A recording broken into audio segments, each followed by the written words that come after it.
I'm here with Brent and Jim with the Shonstedt division of radio detection, and we're viewing the Rex cable and pipe locator right now. This is a 5-watt unit, and it can be also used in 1 watt or 2 watt. It has 3 frequencies, and three frequencies: 512 hertz, 33 kilohertz, and 82 kilohertz. And so, Jim, you want to talk more about it? Or? Basically, there's the receiver here. You make sure you hit your frequency button to match what the transmitter is set for. The numbers you see on the display there, the 3-digit is the peak, and it's more accurate of the 2 symbols. Your arrows are your null.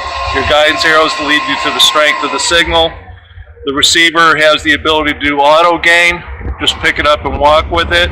Or if you need more detail, side-to-side precision, or you're dealing with congested environments, the up and down arrow is your manual gain. Right now the instrument is showing 2 bars on the manual gain. You hold the up arrow to scroll it up or scroll it down. It will have a direct effect on the 3-digit signal strength increasing or decreasing. If you want to put it in auto gain, you hit this button here. The bar graph will disappear and it will be in auto gain mode, adjusting the signal strength indication to about 2/3 to 3/4 of the range. Range being 000 to 999. The other functions that are on here is this unit's also equipped with the feature to locate 512 hertz sonds. Can be set up to look for other unique frequency sonds.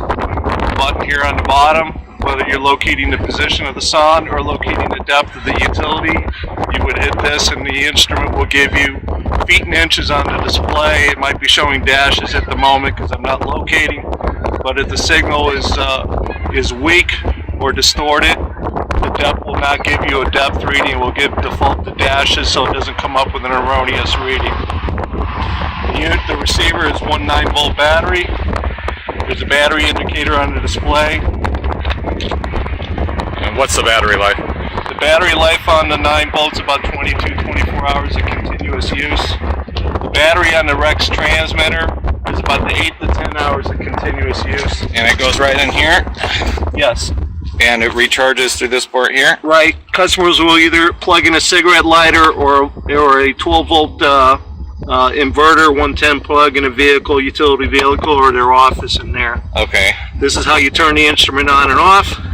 This is how you select your 3 frequency ranges. And this button here is how you adjust the watts. The watts are adjustable from 1/2 to 5 watts. So that's 5 watts there. That's 1/2 watt, 1 watt, 2 watts. The milliamps that you see alternating with the frequency value when you're in conductive mode gives you an indication of how good the circuit is, measuring the ground stake quality as well as the conductor's quality, the far end ground, and your metal-to-metal connections. Okay, and this is not a speaker, it's like a radiator to disperse basically, heat? Yeah, that's a heat disbursement because when you're at 5 watts, you are creating a lot of internal heat in the body of the instrument, and so that dissipates it. We're hooked up direct right now, but it does have the ability to do induction as well with the arrows here showing Yes, you. the inductive antenna is in the handle area where it's embossed Schonstedt, and you lay it just like my hand is waving. If the utility was underground in this orientation, you run it parallel to this cable direction. Okay, and it's normally sold in a kit that comes with a soft bag here, and has your conductive clips in there, has your charger for your rechargeable transmitter. The receiver gets packed in there. There are accessories like heavy-duty clips that can rotate in and out, with the smaller clips to accommodate the size of the target, like hooking up to a fire hydrant or to a case of a transformer cabinet. We also, which is not shown here, can install, yes we do. We have inductive signal clamps. This happens to be a 5-inch size. okay. We also offer it in a 3 and a 7-inch. Okay, so we're hooked up direct. We're on 2 watts of power. It looks like we need to increase the output a little bit. So well, I am disconnected. You disconnected. We got 0 milliamps showing up on the screen. Since we're hooked up to a tracer wire on a gas line, this should be a fairly easy locate. So now that you're hooked up with the ground, black lead to ground, red lead to the wire, looks like we're picking 75 milliamps now, so we should be able to turn on the receiver, match up the 512 hertz frequency, and pick up a signal. Turn on the unit. It defaults in 60 hertz passive mode. You select this button to change the frequency to match the transmitter. So that was 512 hertz. Now we're ready to locate. This is your signal tracing strength. These are your guidance arrows, which are your numbers for the strength of the signal. Okay.